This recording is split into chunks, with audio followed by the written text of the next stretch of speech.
Is mé.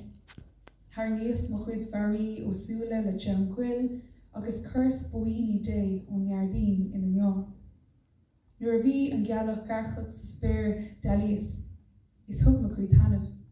Ach fuair samach ar bhvad go raibh bán an rothair sciúlta ag titim as an rá mar thora prábach bhí sánathe gan éon bhealaí éiliú eile. Gealach a méal catharún a bhí an, chlogus nó níní fiochadáin agus dúirtíoch mo chuid inge. Sa céim gealach scoláin, cinnis go dóchan mactíre chun mo fáistí a thógáil. Fé tholas na gealaí láin, bhí sa Dhomhnaill ag tuairt ála ar gcuine nó rud éigent.